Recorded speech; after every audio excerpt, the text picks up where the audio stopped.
ఈ దినాన్ని ఉచితంగా మనకు అనుగ్రహించి ఆయన మాటలు వినే అవకాశాన్ని, ఇంకా చెప్పాలి అంటే ఆ భాగ్యాన్ని మనకు కలిగించిన దేవాతి దేవునికి యేసుక్రీస్తు వారి ద్వారా కృతజ్ఞతాస్తుతులు చెల్లిస్తూ, వాక్యాన్ని వినడానికి ఆసక్తితో చేరి వచ్చిన మీ అందరికీ మన ప్రభువు ప్రియరక్షకుడు అయిన యేసుక్రీస్తు వారి నామంలో నా హృదయపూర్వక వందనాలండి.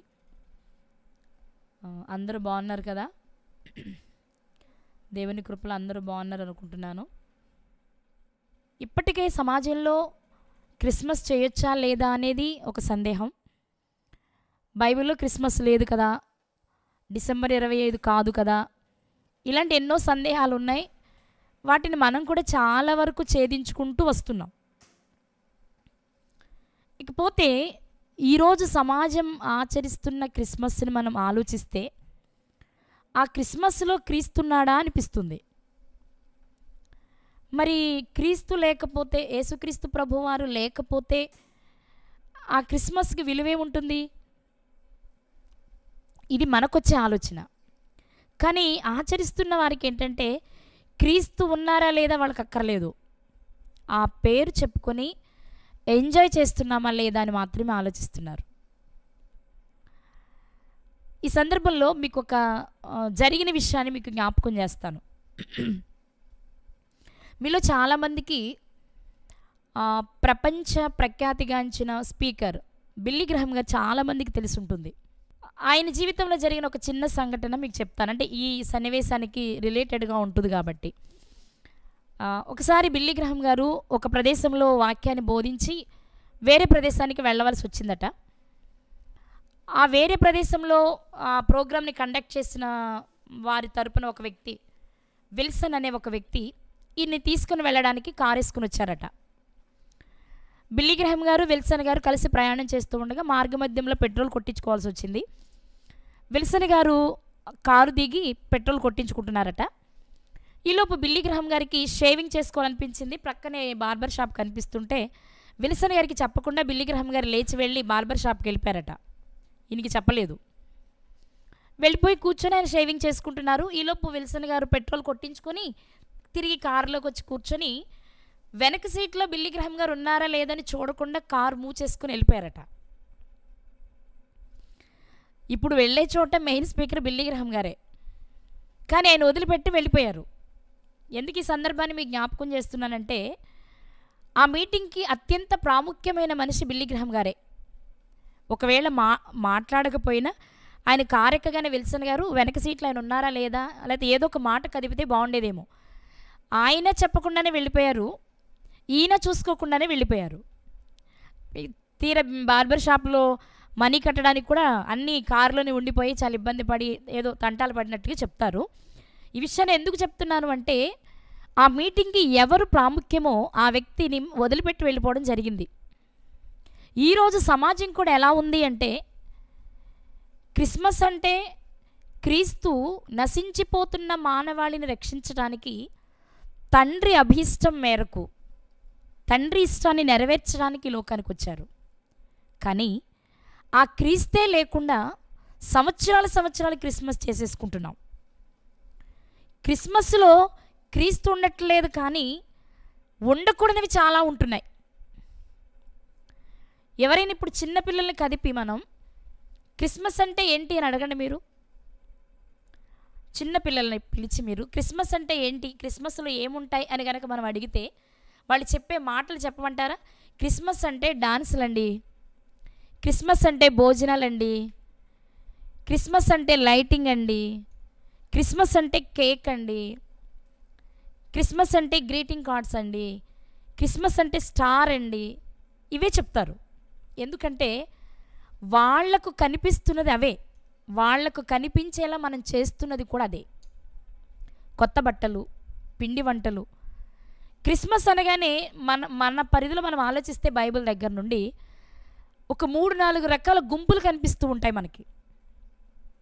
బైబిల్ గ్రంథంలో అయితే క్రిస్మస్ అనగానే హేరోదు గుర్తొస్తాడు, యోసేపు గారు గుర్తొస్తారు, మరియమ్మ గారు గుర్తొస్తారు, గొర్రెల కాపరులు గుర్తొస్తారు, దేవదూతలు గుర్తొస్తారు, అలాగే స్టార్ నక్షత్రం గుర్తొస్తుంది. ఇవి బైబిల్ ప్రకారం క్రిస్మస్ అంటే వీళ్ళంతా గుర్తొస్తారు మనకి. బైబిల్ని దాటి బయటకు వచ్చి సమాజాన్ని అడిగితే ఇంతకుముందు నేను చెప్పినవన్నీ గుర్తొస్తాయి. ఇంకా ఏం గుర్తొస్తాయంటే ఇంటికి రంగులు వేయాలి, ఒంటికి హంగులు అంటే కొత్త రకమైన బట్టలు కొనుక్కోవాలి, పంటికి అవసరమైనటువంటి రుచికరమైన పదార్థాలు పిండి వంటలు తయారు చేసుకోవాలి. ఇదో గుంపు కనిపిస్తుంది. మనం ఇలా గమనిస్తే ఒక్కొక్క చోట ఒక్కొక్క రకంగా కనిపిస్తూ ఉంటుంది. మరి ఇంటిలో అంటే ఇంటిలో కూడా అన్నీ ఇవే, వీటికి సంబంధించినవే. మరి వ్యక్తిగత జీవితానికి వచ్చినప్పుడు ఏ వ్యక్తికి ఆ వ్యక్తి తను ఎలా శుభ్రంగా ఉన్నానా, అందంగా ఉన్నానా, అన్నీ బాగున్నాయా, అన్నీ సమకూర్చుకున్నానా, అన్నీ కొనుక్కున్నానా, ఈ పండుగ నేను సంతోషంగా చేసుకుంటున్నానా అని మాత్రమే ఆలోచిస్తున్నాడు. కానీ వీటిల్లో ఉండదు సంతోషం. ఇలా చేస్తే మనకే కాదు దేవుడు కూడా సంతోషించరు, వచ్చిన క్రీస్తుకి సంతోషం ఉండదని ఒక చిన్న పాయింట్ మిస్ అవుతున్నారు. కానీ ఒక విషయం చెప్తా, అది చిన్న పాయింటే కానీ అత్యంత ప్రాముఖ్యమైన పాయింట్. దేవుణ్ణి సంతోషపెట్టాలి, యేసుక్రీస్తు వారిని సంతోషపెట్టాలి, మనం సంతోషపడాలి. మనం సంతోషపడుతున్నాం, అమ్మయ్య ఈ సంవత్సరానికి అన్నీ సమకూర్చుకున్నానని. కానీ అసలైన వారిని మనం ప్రక్కన పెట్టేసి చేసుకుంటున్నాం క్రిస్మస్. ఎందుకు అలా చేస్తున్నాము అంటే సమాజం అలా తయారయ్యింది. సంవత్సరానికి క్రొత్త విషయాలు, క్రొత్త వాటిని పరిచయం చేయడం. అవును కదండి, నేను గతంలో కూడా చెప్పాను. నా చిన్నతనంలో క్రిస్మస్ అంటే డిసెంబర్ 24 రాత్రి, ఆ రాత్రి ప్రార్థన ఉండేది, 25 పగలు ప్రార్థన ఉండేది, అంతే తెలుసు. కానీ ఈరోజు నవంబర్ 25 ప్రారంభమవుతుంది, డిసెంబర్ 25 వరకు జరుగుతుంది. నెల రోజులు 30 రోజులు ప్రోగ్రాం జరుగుతుంది అంటే ఎంత మార్పు వచ్చింది చెప్పండి. ఒక 25-30 సంవత్సరాలలో ఎంత మార్పు వచ్చిందో కదా. మార్పు రావచ్చు, టెక్నాలజీ పెరుగుతుంది, సంస్కృతి సంప్రదాయాలు పెరుగుతున్నాయి కాబట్టి మారొచ్చేమో. కానీ ఏది మారినా అసలైన పదార్థం అందులో ఉండాలి, ముఖ్యం అనుకున్నది ఉండాలి. అది ఉంటేనే దానికి నిండు, దానికి ప్రయోజనం, దానికి లాభం. కనుక ఈరోజు మనం ఒకసారి ఆలోచన చేద్దాం. క్రీస్తు లేకుండా మనం చేసుకునే పండుగ ఎలాంటి ఆనందాన్ని ఇస్తుంది అంటే శరీరపరమైన ఆనందాన్ని ఇస్తుంది, శారీరకంగా సంతృప్తినిస్తుంది, కానీ ఆధ్యాత్మికంగా అయితే కాదు. ఈరోజు ఒక్క మాటలో చెప్పాలి అంటే క్రిస్మస్ ఎలా ఉంది అంటే ఆత్మీయ స్థితిలో నుండి ఆర్థిక స్థితిలోనికి మారి క్రిస్మస్ అంటే వ్యాపారంలో జరుగుతుంది. అవును కదా. మనం కొనుక్కునే ప్రతి వస్తువు కూడా రేటు చాలా పెరిగింది, చాలా రేటు పెరిగింది. అందువల్ల లక్షలు కోట్ల రూపాయలు ఖర్చు పెడుతున్నారు జనాలు పండుగ సందర్భంగా. ముందే ఈసారి పండుగ ఎలా చేయాలి, చర్చెస్లో కూడా ఇదే. సంఘ పెద్దలు వస్తారు, యూత్ వారు వస్తారు, పాస్టర్ గారితో చెప్తూ ఉంటారు. ఏమని అంటే, అయ్యారు పోయిన సంవత్సరం మనకి ఇంత ఖర్చు అయింది, దానికంటే కనీసం 10 రూపాయలని ఎక్కువే పెట్టాలి, ఈ సంవత్సరం ఇంకా గొప్పగా చేయాలి. ఇవే వినబడుతున్నాయి తప్ప మనం చేసేది ఖర్చుతో కూడింది అయినప్పటికీ సంతోషాన్ని ఇస్తుందా లేదనే ఆలోచన మాత్రం మర్చిపోయారు జనాలు. కానీ ఈరోజు మరిచిపోయిన వారిలో మనం ఉండకూడదు అని దేవుడు ఈరోజు మనకు జ్ఞాపకం చేస్తున్నారు. నువ్వేదైనా చెయ్యి, నీ సంతోషం కొరకు నువ్వు ఏదైనా చేస్తున్నావా, కానీ నీ సంతోషంతో పాటు సంతోషించవలసిన వారు మరికొందరు ఉన్నారని, వారి సంతోషం ముఖ్యమైన సంగతి మాత్రం మనం మర్చిపోకూడదు. ఈరోజు ఎందుకు ఎంత డెవలప్ అయ్యింది అసలు మనం బాగా గమనిస్తే Christmas tree, star, cake, carols జరుగుతున్నాయి కదా. ఇవి ఎక్కడవి, ఎందుకు వచ్చాయి? యేసుక్రీస్తు వారు పుట్టినప్పుడు జరిగాయా? అసలు యేసుక్రీస్తు వారు పుట్టినప్పుడు తల్లిదండ్రులు పుట్టినరోజు చేశారా? వాళ్ళు పేదోళ్ళు కదండి, వాళ్ళు ఏం చేస్తారు అనుకుంటున్నారేమో మీరు. పోనీ ఆయన శిష్యులు చేశారా? ఆయనకి చేసుకోవాలనిపిస్తే అరశెక్కేలు పన్ను కట్టాలి అనుకున్నప్పుడు షెకెలు ఉన్నటువంటి చేప నోటిలోంచి షెకెలు తెచ్చి కట్టగలిగిన యేసుక్రీస్తు వారికి తను పుట్టినరోజు చేసుకోవాలి అంటే మరో చేప నోటి నుంచి ఏదైనా తెచ్చి శిష్యులతో కలిసినే చేసుకోగలరు. కానీ ఆయన ఏనాడు చేసుకున్నట్లు కానీ, ఆయన తరువాత ఆయన శిష్యులు యేసుక్రీస్తు వారి పుట్టినరోజు జరిపినట్టు కానీ మనం చూడం. మొదటి శతాబ్దంలో యేసుక్రీస్తు వారికి పుట్టినరోజు జరగలేదు, ఆయన చేసుకోలేదు, తల్లిదండ్రులు చేయలేదు, శిష్యులు చేయలేదు. కానీ 3వ శతాబ్దము 4వ శతాబ్దం వచ్చే నాటికి మాత్రం పుట్టినరోజు ప్రారంభమైంది. ఆ తర్వాత మరలా సన్నగిల్లింది. 17వ శతాబ్దం వచ్చేటప్పటికి మరలా ఊపందుకుంది. 17వ శతాబ్దంలో కూడా ఒక రాజు కొంతకాలం క్రిస్మస్ని ఆపేశాడు, కానీ ఆ తర్వాత మరలా ఊపందుకుంది. 17వ శతాబ్దం నుండి ఈ రోజు వరకు విస్తృతంగా క్రిస్మస్ వేడుకలు జరుగుతున్నాయి. క్రిస్మసే కాదండి, సెమీ క్రిస్మస్ వేడుకలు కూడా అద్భుతంగా జరుగుతున్నాయి.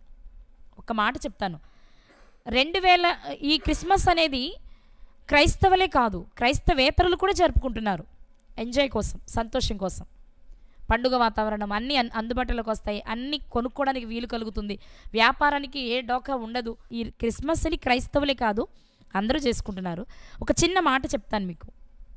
2023వ సంవత్సరంలో అమెరికా దేశస్థులు క్రిస్మస్ని జరుపుకుంటే వారు పెట్టిన ఖర్చుని గణాంకాల్లో లెక్కలు కట్టి చెప్పారు పెద్దలు. వాళ్ళు పెట్టిన ఖర్చట $1.1 ట్రిలియన్. అంటే ఎంత అని మనం అనుకుంటే మన కరెన్సీ ప్రకారము 1,00,000 కోట్ల రూపాయలు ఖర్చు పెట్టారట గత సంవత్సరంలో అమెరికా దేశస్థులు క్రిస్మస్ చేయడానికి. 1,00,000 కోట్ల రూపాయలు క్రిస్మస్ వేడుక ఖర్చు పెట్టారు. ఆ దేశం ఖర్చు పెట్టిందట.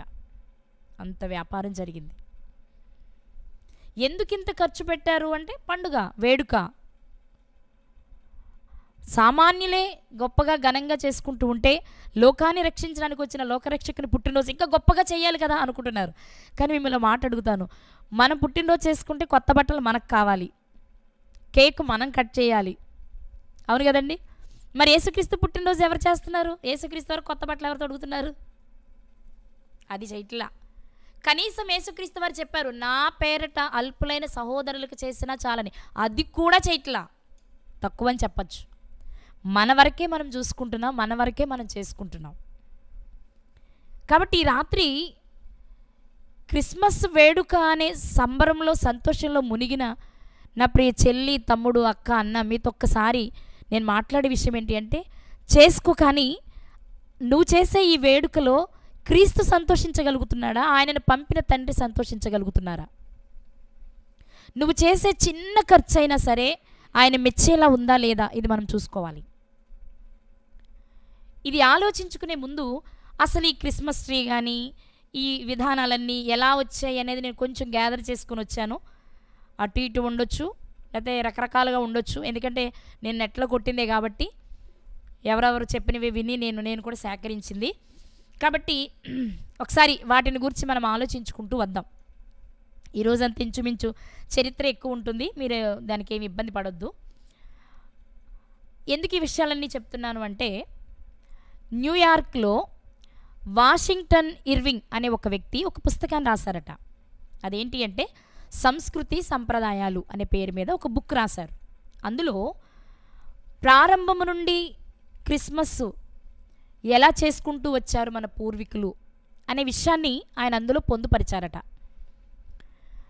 అది చూసి లేక ఆ పుస్తకాన్ని చదివిన వాళ్ళంతా మన పూర్వీకులు ఎలా చేస్తే మనం ఇంకా గొప్పగా చేయాలి కదా అనే ఒక ఆలోచన కలిగిన వారై క్రొత్త విషయాలు అనేకమైన వాటిని పరిగణలోనికి తీసుకొని ప్రవేశపెట్టి వాటిల్లో ఆనందాన్ని వెతుక్కుంటూ ఉన్నారు. మనకి ముఖ్యంగా క్రిస్మస్ టైంలో కనిపించే వాటిల్లో ప్రధానమైనవి ఏంటి అంటే క్యారల్స్ జరుగుతాయి. ఆ క్యారల్స్లో మనకి ముఖ్యంగా స్పెషల్ అట్రాక్షన్గా ఎవరు కనిపిస్తారు అంటే ఆయన పేరేమంటారు, శాంతాక్లాస్.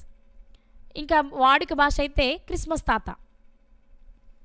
అసలు ఇది ఎలా వచ్చింది, ఏంటి దీని చరిత్ర అంటే ఇక్కడ రెండు విషయాలు మనం జ్ఞాపకం చేసుకోవాలి.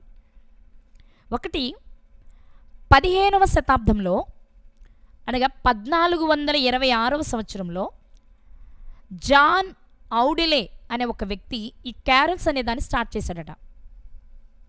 ఇంటింటికి వెళ్ళి, ప్రతి ఇంటికి వెళ్ళి యేసుక్రీస్తు ప్రభువారి జన్మించిన వార్తను ఆయన లోకంలోనికి వచ్చి చేసిన పనిని గురించి చెప్పి వాళ్ళు ఇచ్చిన ఏదైనా టీ కానీ కాఫీ కానీ అలాంటిది ఏదైనా తీసుకొని వార్త కాసేపు ముచ్చటించి వచ్చేయడం అనేది ఫస్ట్గా 1426లో జాన్ ఔడిలే అనే వ్యక్తి దీన్ని స్టార్ట్ చేశాడట. ఆ క్యారల్స్లోకి శాంతాక్లాస్ ఎలా వచ్చాడు అంటే ఇది భిన్న స్టోరీలు అనమాట, రెండు రకాల స్టోరీస్. వాస్తవానికి అతను స్టార్ట్ చేసినప్పుడు సువార్తను మాత్రమే చెప్పి వారితో కాసేపు సంతోషంగా గడిపి వచ్చేసేవాడు. అయితే మరి శాంతాక్లాస్ ఎలా వచ్చాడు, ఈయన పరిస్థితి ఏంటి? మనకి శాంతాక్లాస్ లేదా క్రిస్మస్ తాత అనడం కంటే ఆ డ్రెస్ మనకి బాగా స్పెషల్గా కనిపిస్తూ ఉంటుంది కదండి. ఎలా కనిపిస్తుంది అంటే అది రెడ్ వైట్ కలిసి ఉంటుంది, టోపీ కనిపిస్తుంది, పెద్ద గడ్డం కనిపిస్తుంది.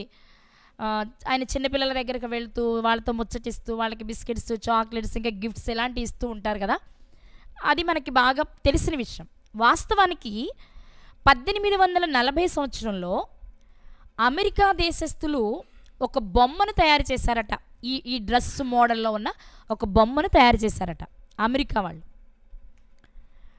ఆ తర్వాత సాల్వేషన్ ఆర్మీ అనే ఒక సంస్థ వారు ఆ సంస్థకు అవసరమైన చందా విరాళాన్ని సేకరించడం కోసం ఇదే బొమ్మ రూపంలో ఇదే డ్రెస్తో కూడిన బొమ్మ రూపంలో ఒక మనిషిని బయటకు పంపించి విరాళాన్ని సేకరించడానికి సమాజంలోనికి పంపించారట. ఇది 1919లో. 1426లో క్యారల్ స్టార్ట్ అయింది. 1840లో అమెరికా వాళ్ళు ఒక బొమ్మను తయారు చేశారు.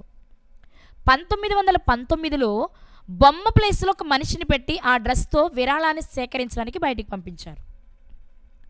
అలా అది సమాజంలోనికి వచ్చింది. వాస్తవానికి క్రిస్మస్ తాతకి లేకపోతే ఈ డ్రెస్కి సంబంధం లేదు వాస్తవంగా. తర్వాత కాలంలో ఆ వ్యక్తికి ఈ డ్రెస్ని కలిపేసి క్రిస్మస్లో భాగం చేశారు సమాజం. వాస్తవానికి ఇది ఒక బొమ్మ ఫస్ట్. అదే మోడల్లో మనిషికి ఆ డ్రెస్ని వేసి చందాని వసూలు చేయడానికి సాల్వేషన్ ఆర్మీ వాళ్ళు పంపించారు. ఆ తర్వాత 1920-30 మధ్య కాలంలో కోకోకోలా ఉంది కదండి, కూల్ డ్రింక్, వాళ్ళు యాడ్స్లో ఈ డ్రెస్తో కూడిన వ్యక్తుల్ని ఇంట్రడ్యూస్ చేసి సమాజానికి బాగా చేరువ చేశారట. ఇలా వచ్చింది ఆ డ్రెస్సు. బొమ్మ నుండి మనిషి నుండి యాడ్స్ నుండి అలా వచ్చింది. కానీ మరి క్రిస్మస్ తాత ఎవరు అంటే అది కూడా నిజంగా జరిగిన చరిత్ర అంటున్నారు. ఏంటది, ఎలా జరిగింది అని ఆలోచన చేస్తే సెయింట్ నికోలస్ అనే ఒక వ్యక్తి ఉండేవారట. అతడు బైజాంటియన్ సామ్రాజ్యంలో జన్మించిన వ్యక్తి. తల్లిదండ్రులు మంచి స్థితి కలిగిన వారు, భాగ్యవంతులు, సిరి సంపదలు కలిగిన వారు. అయితే ఈ నికోలస్ గారి చిన్నతనంలోనే తల్లిదండ్రులు ఇద్దరు చనిపోయారట.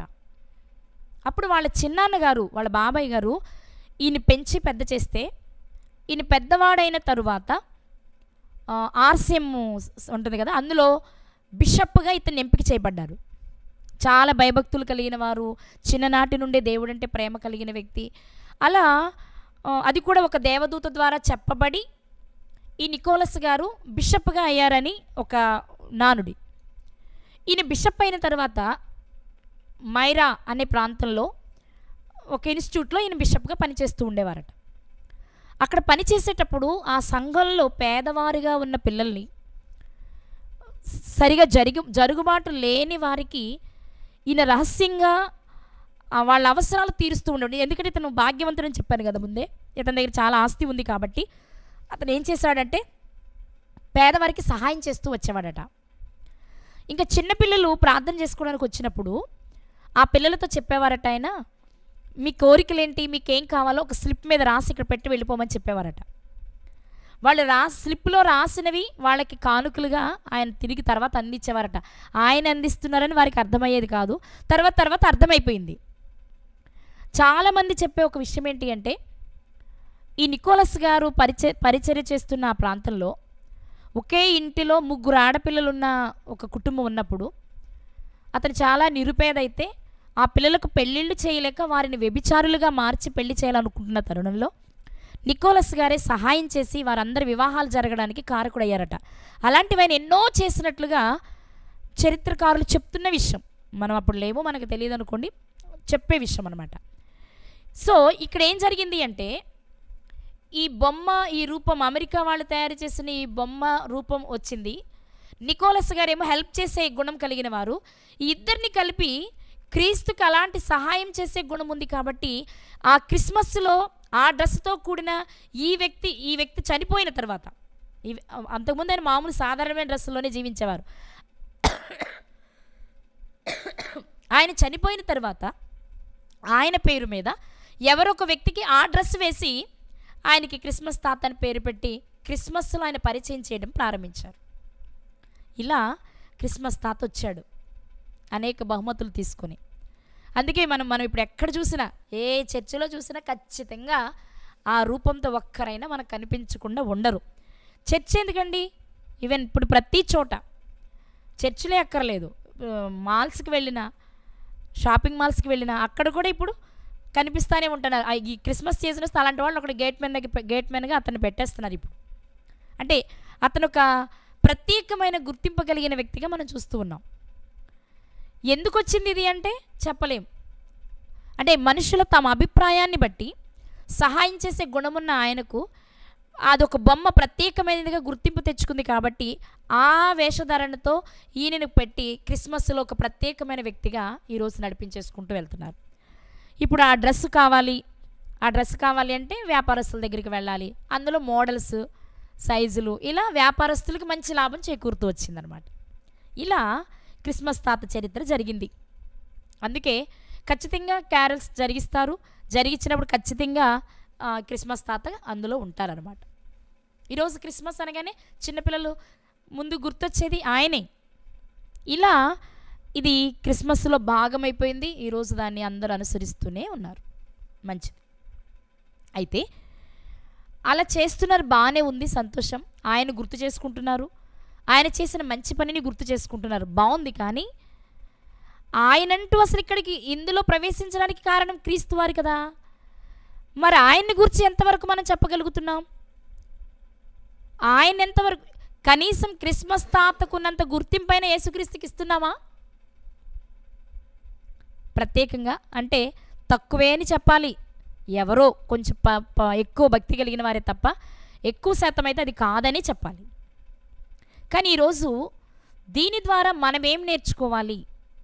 క్రిస్మస్ తాతని క్రిస్మస్లో ప్రవేశపెట్టడం ద్వారా మనం నేర్చుకోవాల్సింది ఏంటయ్యా అంటే, ఆయనను చూసి సంతోషించి పరవశించడం కంటే మనం చేయవలసిన అతి ప్రాముఖ్యమైన పని ఏంటి అంటే, ఈరోజు ఇంటింటికి తిరిగి క్రిస్మస్ కాబట్టే తిరుగుతున్నారు, క్రిస్మస్ అంటే ఇది జరుగుతుందనే ఒక అభిప్రాయాన్ని సమాజంలోనికి మనం తెచ్చాం. కానీ యేసుక్రీస్తు ప్రభువారు మరణించి తిరిగి లేచి వెళ్ళిపోయేటప్పుడే ఒక అద్భుతమైన మాట చెప్పి వెళ్ళారు. చూద్దాం ఆ మాట ఒకసారి. మత్తయి రాసిన సువార్త 28వ అధ్యాయము 19-20 వచనాలు చదువుకుందాం. కాబట్టి మీరు వెళ్ళి సమస్త జనులను శిష్యులుగా చేయుడి. తర్వాత బాప్తిస్మం ఇవ్వాలని, ఆయన ఆజ్ఞాపించిన సంగతులని గైకొనాలని చెప్పడం మనకు జరుగుద్ది. ఇక్కడ ప్రాముఖ్యమైన విషయం ఏంటంటే, ఆయన వెళ్ళిపోతూ చెప్పిన మాట ఏంటంటే, నేను మిమ్మల్ని ఎలా శిష్యులుగా చేసుకున్నానో మీరు కూడా సమస్త జనులను శిష్యులుగా చేయండి. ఎలా శిష్యులుగా చేయాలి? మార్కు గారు చెప్పారు. మత్తయి గారి ద్వారా ఏం చెప్పారు అంటే, సమస్త జనులను శిష్యులుగా చేయండి అని.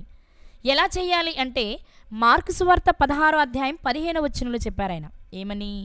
మీరు సర్వలోకమునకు వెళ్ళి సర్వ సృష్టికి సువార్తను ప్రకటించండి. ప్రారంభంలో జాన్ గారు స్టార్ట్ చేసింది అదే. నేను మీకు చెప్పాను కదా, 1426లో జాన్ ఔడిలే అనే వ్యక్తి క్యారల్స్ని స్టార్ట్ చేసింది క్రీస్తు వారి జననాన్ని గురించి, మరణాన్ని గురించి, సమాధి పునరుద్ధానాన్ని గురించి చెప్పడమే ప్రారంభించారు ఆయన. కానీ తరువాత కాలంలో అది పోయి క్రిస్మస్ తాత వచ్చి చేరారు. ఈయనతో సందడి సరిపోతుంది కానీ క్రీస్తుని గురించిన వార్త అయితే వెళ్ళట్లేదు.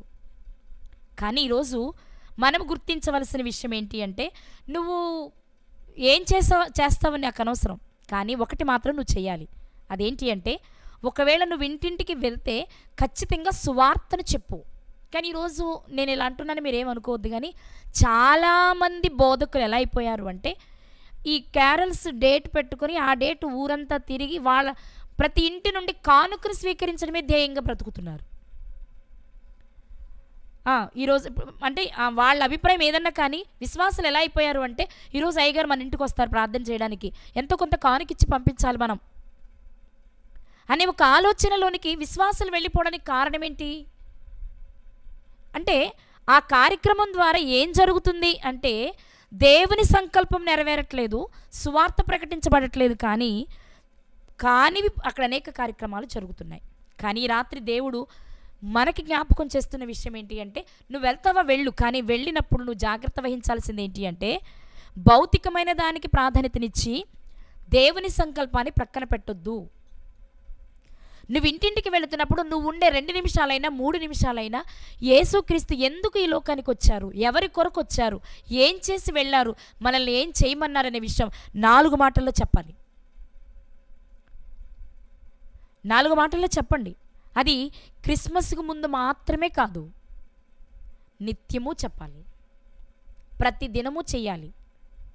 ఏ రూపంలోనైనా చెయ్యి, ఏ రూపంలోనైనా చెయ్యి, కానీ తప్పకుండా ఇది చెయ్యాలి. కానీ ఈరోజు సువార్త వెళ్ళట్లేదు. వెళ్ళినా ఇదిగో ఇలాంటి సందర్భాలలో పండుగకే ప్రాధాన్యతనిస్తున్నాం. తిరిగామా లేదా, అన్ని ఇళ్ళు కవర్ చేసామా లేదా అని ఆలోచిస్తున్నారు తప్ప అసలైన స్వచ్ఛమైన వాక్యమే వెళుతుందా లేదని ఆలోచించేవారు లేరు. ఒకవేళ బోధకులు అలా ఉన్న, విశ్వాసులు అలా చేయనివ్వట్లేదు.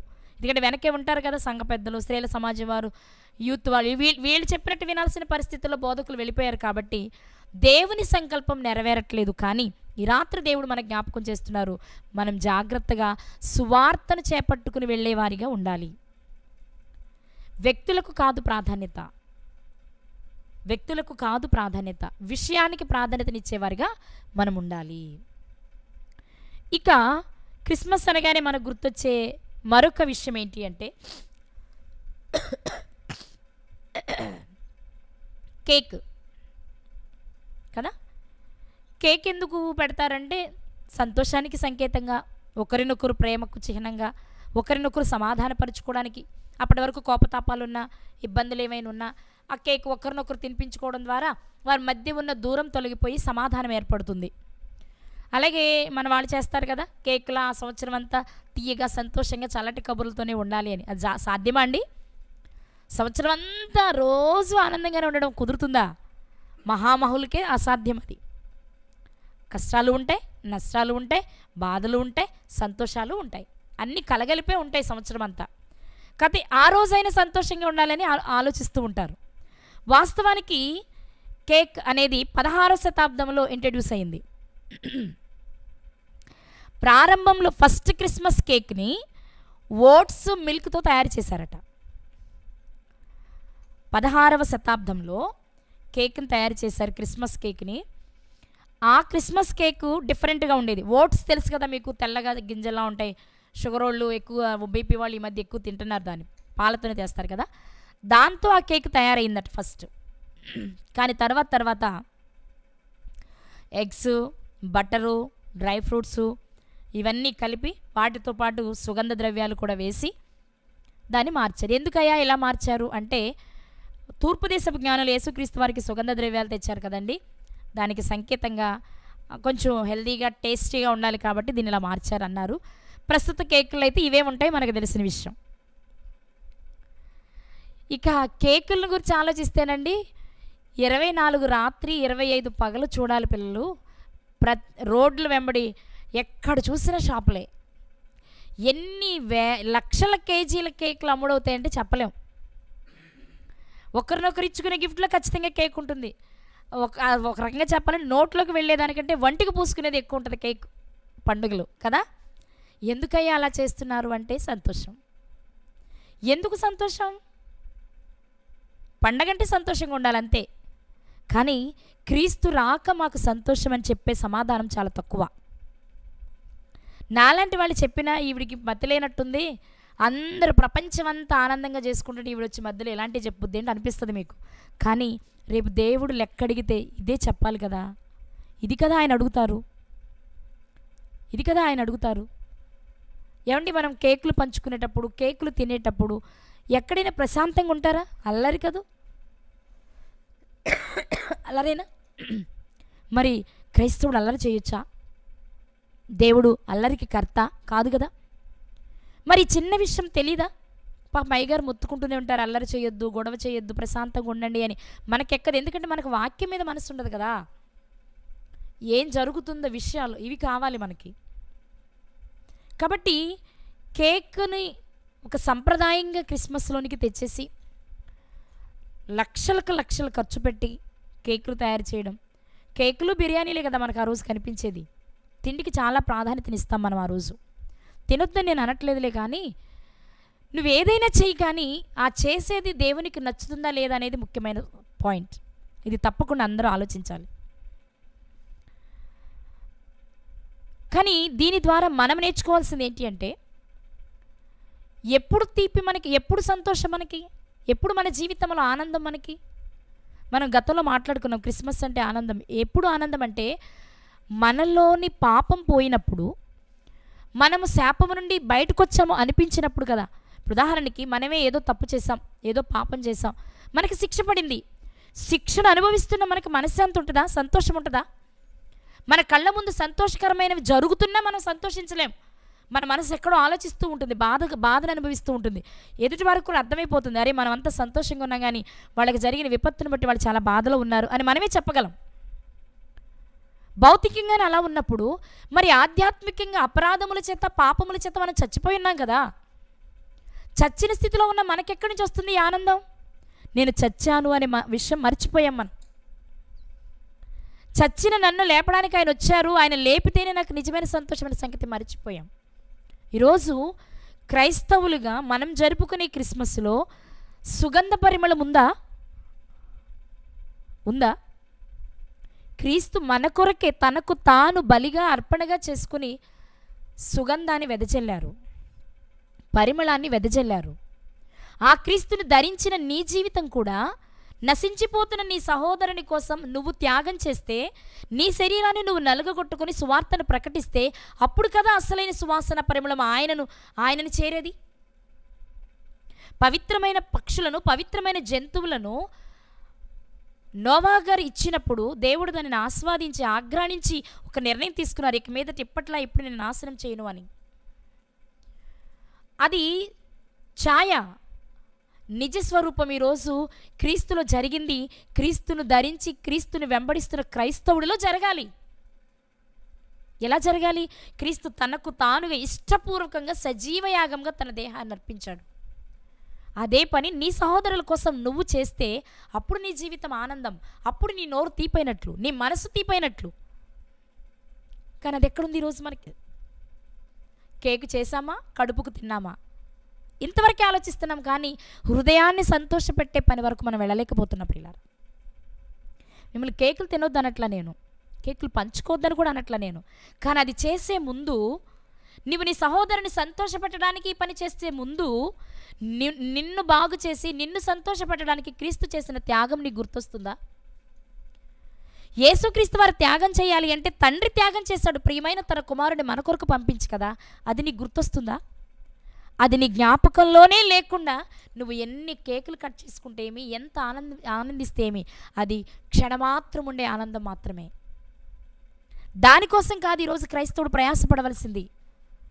జీవితాలు వెలిగించడానికి, జీవితాలలో ఆనందాన్ని ఇవ్వడానికి, జీవితాలలో మకరందాన్ని నింపడానికి, జీవితాలలో పరిమళ తైలాన్ని నింపడానికి క్రైస్తవుడు పాటుపడాలి. వాళ్లకు పండుగ ధ్యాస ఉండదండి, వాళ్ళకు తిండి ధ్యాస ఉండదండి, వాళ్ళ కొత్త బట్టల ధ్యాస ఉండదండి. అలానే బట్టలు కొనుక్కోద్దనట్ల మిమ్మల్ని, తిండి తినొద్దనట్ల నేను మిమ్మల్ని, మళ్ళీ మీరు అపార్థం చేసుకున్నారు. వీటి మీద చూపించే శ్రద్ధ కంటే ఎక్కడ ఏ ఆత్మ నశించిపోతుంది, నా బంధువులు, నా స్నేహితులు, నా తోటివారు, నా పరిచయస్తులు, నా కొలీగ్స్, వీళ్ళలో ఎవరికి నేను వాక్యాన్ని చెప్పి రక్షిస్తే నా తండ్రి సంతోషిస్తాడు. యేసుక్రీస్తు వారు చేసిన త్యాగం నెరవేరుతుంది అని ఆలోచించే క్రైస్తవులేరి వాళ్ళు కావాలి. వాళ్ళని చూసి ఆయన సంతోషించేది. అది నిజమైన క్రిస్మస్, అది నిజమైన క్రిస్మస్. ఆ క్రిస్మస్సే చేశారు నాటి అపోస్తులు. ఈరోజు అది కనుమరుగైపోయింది, జ్ఞాపకాలలో కూడా లేకుండా పోయింది. ప్రియులారా, ఈరోజంతా ఎదురుగా పక్కోడు ఏం చేస్తున్నాడు చూసి వాడికంటే ఒక మెట్టు ఎక్కువే చేయాలనే ఆలోచనలోనే ఉన్నామే తప్ప, ఎవరేం చేస్తే నాకెందుకు, నా తండ్రికి ఏమి ఇష్టమని ఆలోచించే స్థితిలో లేకపోయారు మనుషులు. అలా వచ్చింది కేక్. కేకే జీవిత పరమావధం అయిపోయింది, జీవిత పరమావధి అయిపోయింది. కేకులతోనే జీవితాలు ముగిసిపోతున్నాయి తప్ప మధురమైన జీవితాలుగా కొంతమంది సహోదరుల జీవితాలను నింపాలన్న ఆలోచన విస్మరించేశారు. ఇక మూడవది ఏంటి అంటే, క్రిస్మస్లో మనకు కనిపించే ప్రాముఖ్యమైన మూడవ విషయం ఏంటి అంటే క్రిస్మస్ ట్రీ. ఇది ఎక్కడి నుంచి వచ్చింది? ఇది ఎప్పటి నుండి వచ్చింది? మొట్టమొదటిగా జర్మన్ దేశం ఒక ట్రీని తయారు చేసి బొమ్మగా, అమెరికా దేశానికి, బ్రిటన్ దేశానికి ఎక్స్పోర్ట్ చేసిందట వ్యాపారం నిమిత్తం. అలా వెళ్ళిన తర్వాత బ్రిటన్ ప్రిన్స్ ఆల్బర్ట్ విక్టోరియా మహారాణి భర్త అట. అతను జర్మనీ దేశస్థుడే, బ్రిటన్ యువరాణిని వివాహం చేసుకుని ఇక్కడికి వచ్చి సెటిల్ అయ్యాడనేది చెప్తున్న విషయం. ఇతను ఎప్పుడైతే బ్రిటన్ వచ్చాడో, జర్మన్ దేశంలో స్టార్ట్ అయింది కదా ట్రీ అనేది, ఇతడు తన దేశంలోనికి తెచ్చుకుని ఒక ట్రీని తన ఇంట్లో పెట్టుకున్నాడు. ఇది చూసిన తర్వాత 1947 సంవత్సరంలో అమెరికా దేశంలోని పెన్సిల్వానియా అనే రాష్ట్రంలో బెత్లెహేమ్ అనే పట్టణంలో మెరావియన్ అనే చర్చి వాళ్ళు ఆ క్రిస్మస్ ట్రీని మొట్టమొదటిసారి చర్చి దగ్గర పెట్టారట. అంతకుముందు ఇళ్లలో పెట్టుకున్నారు. ఆ తర్వాత బెత్లెహేము పట్టణంలోని మెరావియన్ చర్చ్ వాళ్ళు మొట్టమొదటిగా క్రిస్మస్ ట్రీని ఒక చర్చి దగ్గర ప్రారంభించారు. అది ఎప్పుడైతే చర్చి దగ్గరకు వచ్చిందో ఆటోమేటిక్గా క్రిస్మస్లో అదొక భాగమైంది. ఇలా క్రిస్మస్ ట్రీ 1947 అమెరికాలోని ఒక చర్చ్ దగ్గర పెట్టిన ఆ ట్రీ ఈ రోజుకి ఒక చర్చ్ ఏంటి ప్రతి ఇంటిలోనూ ఉంటుంది కదా. కొంచెం కాస్ట్లీ ఇల్లు చూస్తే క్రిస్మస్ వాళ్ళు క్రిస్టియన్స్ అయితే ఖచ్చితంగా వాళ్ళ ఇంట్లో ట్రీ ఉంటుంది. అంతెందుకు, మార్టిన్ లూథర్ కింగ్ గారు కూడా క్రిస్మస్ ట్రీని తన ఇంటిలో విద్యుత్ దీపాలతో అలంకరించి సంతోషించేవారట. అప్పటి నుంచి కూడా అంటే జర్మన్లోనే స్టార్ట్ అయింది కదా, అప్పుడు అది ఇయర్ మనకి ఇవ్వలేదు, జర్మన్లోనే స్టార్ట్ అయింది కాబట్టి అప్పుడే ఆయన ప్రారంభించినట్లుగా చరిత్రకారులు చెప్తూ ఉన్నారు. ఈరోజు క్రిస్మస్ ట్రీకి చాలా వాల్యూ ఇస్తున్నాం. సంవత్సరానికి ఎత్తు పెరుగుతుంది, మోడల్ పెరుగుతుంది, డిఫరెంట్ షేప్స్లో తయారు చేస్తున్నారు, వాటికి లైటింగ్ డిఫరెంట్గా పెడుతున్నారు, ఇంకేదో మోడల్ చేస్తూ ఉన్నారు. ఇప్పుడు ప్రస్తుతానికి గత కాలంలో వచ్చిన మోడల్ ఏంటంటే చెట్టునే డిఫరెంట్గా చేసి దానిపైన స్టార్ పెట్టారు. అర్థమైందండి? అలా స్టార్ట్ చేసి క్రిస్మస్ ట్రీని దీనిలోనికి తెచ్చారు. ఓకే, పెట్టుకోండి, మంచిదే, సంతోషమే, సంతోషంగా ఉండడమే కదా కావాలి. కానీ ఆ ట్రీని చూసినప్పుడు ఏదో మార్కెట్లో దొరుకుతుంది, అందరూ పెట్టుకుంటున్నారు, నేను పెట్టుకుంటున్నాను అని మాత్రమే కాకుండా దాని నుండి నువ్వేదో ఒక ఆధ్యాత్మిక పాఠాన్ని నేర్చుకోవాలి కదా. ఒక ట్రీ ఏంటి, దానివల్ల ఉపయోగము అంటే ఏ మొక్కైనా, ఏ చెట్టైనా, ఏ వృక్షమైనా దానికి అప్పగించిన పనిని అది చేస్తుంది. చెట్టు పనేంటి అంటే మనుషులకు ఫలాలనివ్వాలి, కొన్ని పుష్పాలనిస్తాయి, కొన్ని వంట చెరుకునిస్తాయి, కొన్ని నీడనిస్తాయి, పెద్ద పెద్ద ఆకులతో విశాలంగా ఉండేవైతే. ఇంకా చెప్పాలంటే మొక్కలు మనకి గాలినిస్తాయి, ఆక్సిజన్ ఇస్తాయి. అంటే ఒక ట్రీ మనిషికి ఎన్నో రకాలుగా ఉపయోగకారిగా ఉంటుంది కదా. మరి ఆ ట్రీని నువ్వు పెట్టుకున్నప్పుడు నీకేం అర్థం కావాలి? క్రీస్తు కూడా ఇలాగే అందరికీ ఉపయోగపడ్డారు కదా, క్రీస్తు కూడా ఇలాగే అందరికి ఉపయోగపడ్డారు కదా. వీడు మంచివాడని, వీడు చెడ్డవాడని అనుకోలేదు ఆయన, అందరి కొరకు ప్రాణాన్ని అర్పించారు ఆయన, అందరికీ ప్రభువుగా ఉండాలనుకున్నారు ఆయన. అయిన వారికి, స్వజాతీయులకు, పరజాతీయులకు, మంచివారికి, చెడ్డవారికి, అందరి కొరకు తన పవిత్రమైన రక్తాన్ని చిందించారు ఆయన. ఆ రక్తంలో ఎవరైతే కడగబడతారో వారందరికీ ఆయన ఫలాల్ని ఇచ్చే వృక్షం లాంటి వారే. మరి ఆ క్రీస్తుని ధరించిన క్రైస్తవుడువైన నీవు అలా ఫలించే వృక్షంలో ఉన్నావా? ఓ బొమ్మ ట్రీని పెట్టుకుంటున్నావు నువ్వు కాదు, అసలు నువ్వే నిజమైన ఒక చెట్టువి, నువ్వు ఫలాలనిచ్చే చెట్టువి, నువ్వు ఫలించమని చెప్పారు నీకు. చెట్టు అంటే చెట్టుని కాదు, నువ్వు కూడా చెట్టు ఎన్ని రకాలుగా మనిషికి ఉపయోగపడుతుందో నీవు నీ సహోదరుడికి అన్ని రకాలుగా ఉపయోగపడాలి. అటు ప్రకృతిని చూపించి దేవుడు పాఠం నేర్పిస్తున్నారు, ఇటు ప్రభువుని చూపించి పాఠం నేర్పిస్తున్నాడు. రెండూ చూస్తున్నాడు కానీ మనిషి పాఠం నేర్చుకోవట్లేదు.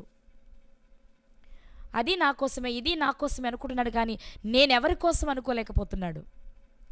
అందుకే ట్రీని తెచ్చుకుంటున్నాడు, దానికి ఇంకా రకరకాలుగా డెకరేషన్లు చేస్తున్నాడు, ఏవేవో చేస్తున్నాడు. కానీ అంత అందంగా నేను అలంకరించబడాలి, నా ప్రభు దృష్టిని ఆకర్షించాలి, రేపు వరుడుగా ఆయన వస్తే వధువుగా నేను పెళ్లి కుమార్తెగా నేను ఎదుర్కొనేటప్పుడు ఇది ఎంత ముస్తాబవ్వాలి అనే ఆలోచన మర్చిపోయాడు. కానీ రాత్రి దేవుడు మనకు జ్ఞాపకం చేస్తున్నాడు, నువ్వు ఫలించే చెట్టులా ఉన్నావా, తీసి నరకి పారవేసే చెట్టులా ఉన్నావా, అంటే ఫలాలు లేని చెట్టులా ఉన్నావో ఒకసారి ఆలోచించుకో. తెచ్చుకో, చేసుకో. కానీ చేస్తున్నప్పుడు నీకు ఈ సంగతి గుర్తుకు రావాలి, నీకు ఈ పాఠం గుర్తుకు రావాలి. అది గుర్తుకు రాకపోతే క్రీస్తు లేనట్లే కదా ఆ పండుగలో. అప్పుడు ఏం ఆనందం ఉంటుంది? ఉన్నది ఎంతసేపు ఉంటుంది? ఆలోచించాలి ప్రియులారా.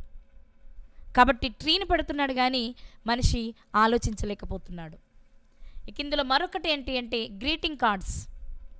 మరి ఇప్పుడు ఉన్నాయో లేవో కానివ్వండి, నా చిన్నప్పుడు బాగా ఉండేవి. పావులకి, ₹1, రూపాయికి గ్రీటింగ్ కార్డ్స్ కొని హాస్టల్స్లో ఉండేవాళ్ళం కదా, ఇంటికి పంపించితే అదో ముచ్చట అనమాట. ఫ్రెండ్స్కి ఇచ్చుకుంటే అదో ముచ్చట. ఈ కార్డ్స్ కూడా వచ్చాయి, కరెక్టే.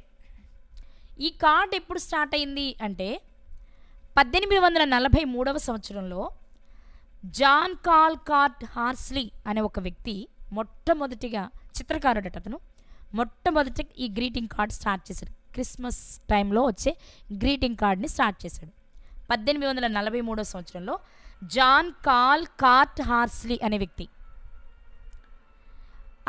అతను వేసిన మొదటి కార్డు మీద merry Christmas, happy new year అనే వాటిని మొదటిగా దాని మీద చిత్రీకరించాడట. అప్పటి నుండి ఇప్పటికీ ఇంకా కొనసాగుతూనే ఉన్నాయి. మేము చూడటమే తక్కువేమో కానీ ఇంకా బయట జరుగుతూనే ఉన్నట్టుంది. ఇది కూడా అందులో భాగమైపోయింది. మంచిది, కార్డు ఇచ్చి నీ సంతోషాన్ని, నీ ఆనందాన్ని నీ సహోదరులతో పంచుకోవడం తప్పేం కాదు. కానీ నువ్వు ఇవ్వవలసిన కార్డు, అతి ప్రాముఖ్యమైన కార్డు వేరేది ఉంది. అదే సువార్త అనే కార్డు, కరపత్రం. సువార్తను ప్రకటించు. మాటల్లో చెప్పడానికి సమయం ఉండట్లేదు ఇప్పుడు కదా, ఎక్కువసేపు మాట్లాడనివ్వట్లేదు కదా బయటకు వెళ్తే మనల్ని. అందుకని మనం ఏం చేయాలి? చక్కగా కరపత్రాలు, సింపుల్గా, అది కూడా ఎదుటివాడు చదివి అర్థం చేసుకోవడానికి వీలుగా చక్కని కరపత్రాలను ముద్రించి నీ ఫ్రెండ్స్ పంపించు. కార్డుతో పాటు ఈ కరపత్రాన్ని కూడా నువ్వు సువార్త ప్రకటించిన వాడు అవుతావు కదా. అది చేయట్లేదు మనం. ఎవరైనా నాలాంటి వాళ్ళు వచ్చి, ఏమండి కరపత్రాలు పంచుదామండి, సువార్తను ప్రకటిద్దాం, ఇది ఇంత ఖర్చు అవుతుంది, మనం తలా కొంచెం వేసుకుందామంటే ఇప్పుడు ఎందుకండి, చాలామంది పంచుతున్నారండి, ఎవరు వాడుతున్నారు? చిరిగిపోతున్నాయి, చింపేస్తున్నారు కదా. ఓకే, నష్టపోకుండా ఏది ఉండదు కదా. మనం గ్రీటింగ్ కార్డు ఇస్తే వాడేమో సంవత్సరాలు దాచిపెట్టుకుంటాడా? నచ్చితే ఉంచుకుంటాడు, నచ్చకపోతే పుస్తకాలు అడుగును పడేస్తాడు. అలానే మిమ్మల్ని పంచుకోవద్దనట్ల నేను. మీ ఆనందాన్ని వ్యక్తం చేయండి, కానీ మీ ఆనందం నిజమైన ఆనందంగా ఉండాలంటే మాత్రం ఆ కార్డు కంటే ముందు ముఖ్యంగా సువార్తను ప్రకటించే అవసరమైన కార్డును తయారు చేయాలి. ఇంకా అవసరమైతే నువ్వే ఒక పత్రికగా మారిపోవాలి. కొరింథీ పత్రికతో పౌలు గారు చెప్తారు, మీరే కదా నా పత్రిక, క్రీస్తు పత్రిక మీరే నాకు అంటారు. అలా ఉన్నామా మరి మనం ఈరోజు? మనల్ని కదిపితే సువార్తని చెప్పగలిగే పత్రికల్లో మనం ఉన్నామా? పండగంటే చూపించే ఉత్సాహం సువార్త అంటే చూపించలేకపోతున్నాం. కానీ మనం చూపించాల్సిన సువార్త దగ్గరే మొదటిగా. కాబట్టి కార్డ్స్ అలాగే వచ్చాయి, ఇంకా కొనసాగుతున్నాయి. నేను చెప్పేవన్నీ మీరు చేసుకోండి, నేను వద్దనను. కానీ వాటన్నిటికీ వెనక చెప్పబడుతున్నాయి కూడా మీరు జోడించాలి. అప్పుడే దానికి పూర్తి స్థాయి న్యాయం జరిగినట్లు. లేదు అంటే ఆత్మలేని దేహానికి చేసినట్లే ఉంటుంది మనం చేసే ఏ పనైనా. ఇక లాస్ట్గా మనం చెప్పుకోవాల్సింది ఏంటి అంటే స్టార్, నక్షత్రం కదా. నక్షత్రాన్ని ఎందుకు పెట్టుకుంటాం మీకు తెలుసు. తూర్పు దేశపు జ్ఞానులు నక్షత్రాన్ని చూసే ప్రభువారిని చూడడానికి వచ్చారు అని. కానీ మనం గత భాగాల్లో మాట్లాడేసుకున్నాం, నక్షత్రము అంటే ఆకాశంలో కనిపించే నక్షత్రం కాదని, అదైతే తూర్పు దిక్కున కనిపించి మరలా మాయమైపోతే మరి వాళ్ళ ప్రయాణం సాధ్యం కాదని. అంతేకాదు అక్కడ ఉన్న నక్షత్రాలు మనకి 149 ఇంచుమించు 150 దాన్ని ఏమంటారు మిలియన్ కిలోమీటర్ల దూరంలో ఉన్నాడు సూర్యుడు. మనకి భూమికి సూర్యునికి మధ్య దూరం. ఇంత దూరంలో ఉన్న సూర్యుడే వేసవి కాలంలో మిట్ట మధ్యాహ్నం కనిపిస్తేనే మన శరీరం తట్టుకోలేదు కదా. మరి ఆ నక్షత్రమే క్రిందికే వచ్చి, ఎందుకంటే మనం చదువుతా జ్ఞానులు హేరోదు దగ్గరికి వెళ్ళి బయటకు వచ్చిన తర్వాత వారి మీదుగా నడిచినట్టు చూస్తాం మనం. మరి అంత మీదుగా వస్తే వాళ్ళు బ్రతుకుతారా? బ్రతకరు.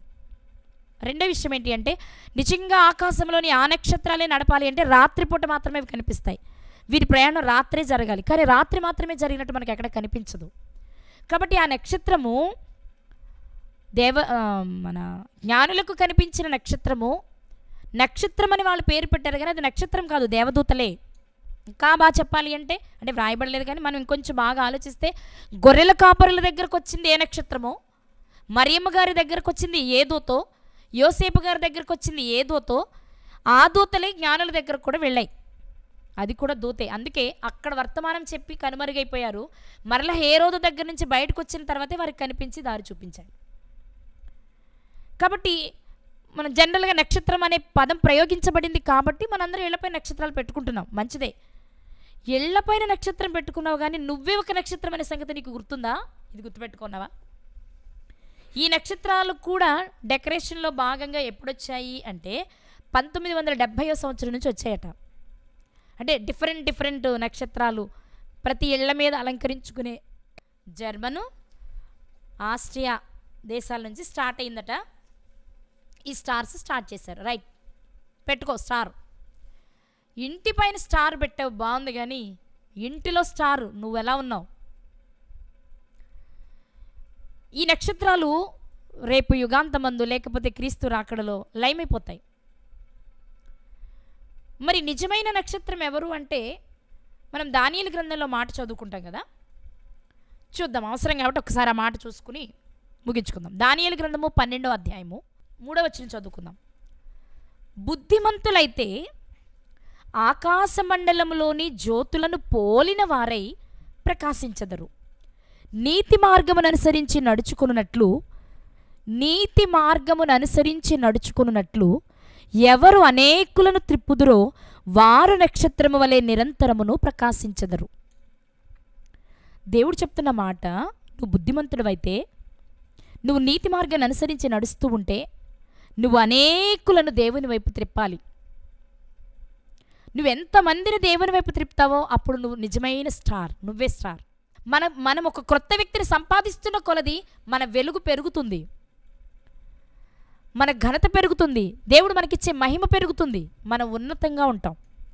కాబట్టి ఈరోజు అంటే నువ్వు ఇంటిపైన పెట్టుకోవద్దని అనట్లా, కానీ ఇంటిపైన స్టార్ పెట్టిన నువ్వు ఇంటిలో ఎలా చేస్తున్నావు? లోకంలో ఉన్నది కదా, ఇంటిపైన స్టారు ఇంటిలోని బారు. అలాగే ఉన్నావా? అయితే ఆ స్టార్ వల్ల నీకే ఉపయోగము లేదు.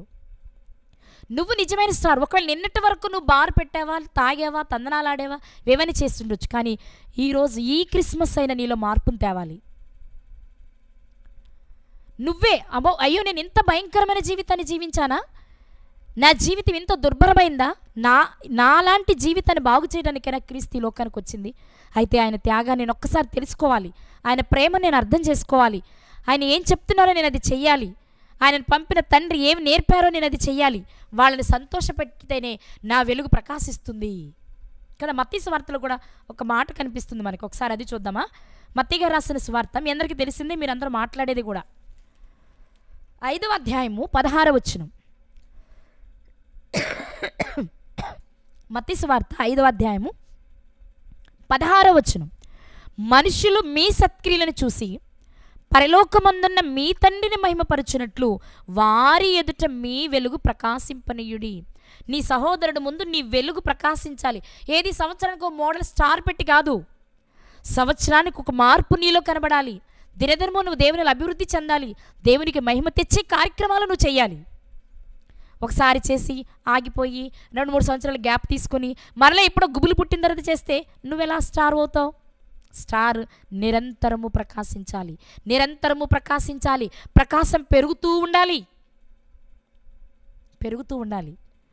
ఓకే చేసుకో, డెకరేషన్ చేసుకో, డిజైన్ పెట్టుకో, స్టార్ పెట్టుకో, కానీ నువ్వే నిజమైన స్టార్ అవ్వాలని దేవుడు కోరుకుంటున్నాడనే సంగతి మర్చిపోకు. ఇంటికి రంగులేసుకో, రంగేసుకుంటే మంచిది, శుభ్రంగా ఉంటుంది, దోమలుండవు, పురుగులుండవు, చూసేవారికి అందంగా ఉంటుంది. మంచి బట్టలు కట్టుకో, తప్పు కాదు, కొనుక్కునే స్తోమత ఉంది, కట్టుకో. కానీ నువ్వు మంచి బట్టలు కట్టుకునే ముందు నీతి వస్త్రాన్ని, రక్షణ వస్త్రాన్ని, ఉల్లాస వస్త్రాన్ని, పెండ్లి వస్త్రాన్ని నువ్వు ధరించి, తెల్లని వస్త్రాన్ని ధరించి ఆ పరలోకం చేరాలన్న సంగతి నీ జ్ఞాపకంలో ఉందా? ఇంకా మురికి గుడ్డలతోనే ఉంటావా? నీ వస్త్రాన్ని తెలుపు చేసుకోవా? మహాశ్రమల నుండి వచ్చిన వారు గొర్రెపిల్ల రక్తంలో తమ వస్త్రాలను ఉదుకుకొని తెలుపు చేసుకున్నారు వీరని నిన్ను గురించి చెప్పొద్దా? పాపము అనే మురికి వస్త్రాన్ని ధరించి ఎంతకాలం జీవిస్తావు? మార్చుకో. కొత్త బట్టలు కట్టుకునే ముందు క్రొత్తగా నీ జీవితాన్ని మార్చుకో, నీ జీవితాన్ని. అది దేవునికి ఇష్టం. అలా నీవి చేసుకోవద్దని నేను అనట్లేదు, అది నీ ఇష్టం, చేసుకున్నా చేసుకోకపోయినా. అవి చేసినా చేయకపోయినా పర్వాలేదు, కానీ ఇవి మాత్రం చెయ్యాలి. ఇవి మాత్రం చెయ్యాలి. ఏం చెయ్యాలి? ఈరోజు మనం మాట్లాడుకున్న వాటిలో ఏం చెయ్యాలి? క్యారల్స్ తిరుగు, క్రిస్మస్కే కాదు ప్రతిరోజు తిరుగు, సువార్తను ప్రకటించు, సర్వలోకానికి వెళ్ళి. కేక్ పెట్టు,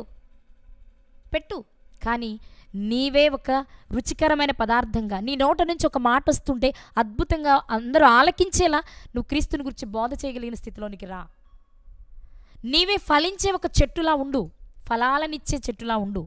ఫలించకపోతే గొడ్డలి చెట్ల వేరన ఉంచబడి ఉంది, ఏ క్షణమైనా తీసివేయచ్చు. ఎందుకు ఈ నేల వ్యర్థమని అని అనుకుంటే మనకు బ్రతుకులేదు. అలాగే నువ్వు కార్డ్స్ వేస్తావా? వెయ్యి, కానీ నువ్వు వేయవలసిన మరొక ప్రాముఖ్యమైన కార్డు ఉంది, సువార్తను. అలాగే స్టార్ పెడతావా? పెట్టుకో, కానీ నువ్వు ఒక రియల్ స్టార్గా నువ్వు ఉండాలి. నిన్ను చూస్తే నీలో క్రీస్తుని చూడగలగాలి. అలా చేసిన రోజు ఆ క్రిస్మస్ దేవునికి నచ్చుతుంది. లేదు అంటే అది క్రిస్మస్ కాదు. క్రిస్మస్ పేరిట వ్యాపారం, మనుషుల మెప్పు కోసం చేసేది ఇది. వాళ్ళు చేశారు, వీళ్ళు చేశారు, నేను చేయకపోతే ఎలా? నాకంటే తక్కువ స్థాయి వాళ్ళు గొప్పగా చేస్తే వాడికంటే పెద్దవాడిని, వాడికి యజమానిని, నేను ఇంకా గొప్పగా చేయాలి కదా అనుకుంటున్నావా? నువ్వు గొప్పగా చేయాల్సింది దేవుడు గొప్పగా కోరుకుంటుందిగా, అవి చెయ్యి, బాగుంటుంది. అలా నీ వద్దని నేను అనట్లా, కానీ దీనికంటే దానికి మనం ఎక్కువ ప్రాధాన్యతను ఇవ్వాలి. ఈరోజు ఈసారైనా కనీసం మనం క్రిస్మస్ని ఇలా జరుపుకుందామా? ఇలా జరిపితేనండి ఈరోజు మాత్రమే కాదండి, ప్రతిరోజు క్రిస్మసే. సువార్తను ప్రకటించి ఒక పాపిని రక్షిస్తే పరలోకమందు దేవుడు తన దూతలతో సంతోషిస్తానన్నారు కదా. ఆయన సంతోషించిన ప్రతిసారి, లేక ఆయనను సంతోషపెట్టే ప్రతిసారి మన క్రిస్మసే. ఆ రోజు కేక్ కట్ చేసుకో, ఆ రోజు కొత్త బట్టలు తొడుక్కో, ఆ రోజు నువ్వే స్టార్వి, గుర్తుంచుకో. కానీ ఒక పాపిని రక్షించే పని చేయకుండా క్రీస్తు రాకను వ్యర్థపరుస్తున్నాం, ఆయన చేసిన త్యాగాన్ని వ్యర్థపరుస్తున్నాం. అందుకే ఈరోజు దేవుడు మన జ్ఞాపకం చేస్తున్నారు. పండుగ పేరుతో విందులు, చిందులు, మందులు ఇవి కాదండి, ఇవి కాదండి, ఇవి కాదు. ఇవి నిన్ను దేవునికి దగ్గర చేయదు, దూరం చేస్తుంది. కాబట్టి దేవునికి దగ్గర అవ్వాలనుకుంటున్నారు, దూరంగా ఉండాలనుకుంటున్నారు, మీ ఇష్టం, మీ ఇష్టం. కానీ దేవుడు మెచ్చే పండుగ చేయండి. దేవుడు మెచ్చే పండుగ పాపి రక్షించబడటం. దానికి అవసరమైన పని చెయ్యి, దానికి అవసరమైనవన్నీ వాడు. అప్పుడు దేవుడు సంతోషిస్తారు, మనకి నిత్య జీవం ఇస్తారు. అది మనకు అసలైన పండుగ. కాబట్టి అందరూ చేసే పండుగ చేయాలనుకుంటున్నారు, దేవుడు మెచ్చే పండుగ చేయాలనుకుంటున్నారు, మీ ఇష్టం. ఎందుకంటే మనం చాలాసార్లు చెప్పుకునేదే, జీవం మరణం దేవుడే మన ముందు పెట్టిదే, మేమెవరు ఒకటే పెట్టి ఇదే చేయమని చెప్పడానికి. కాబట్టి మీ ఇష్టం. అందరూ చేసినట్లుగా మనుషుల మెప్పు కోరి, మనుషుల్లో గొప్పగా ఉండడానికి చేసి నష్టపోయి నరకానికి వెళ్తారా? దేవునిని మెప్పించే పండుగ చేసి దేవుడు వాగ్దానం చేసి మనకిస్తానన్న పరలోకాన్ని స్వతంత్రించుకుంటారు. నిర్ణయం మీకే వదిలేస్తున్నాను.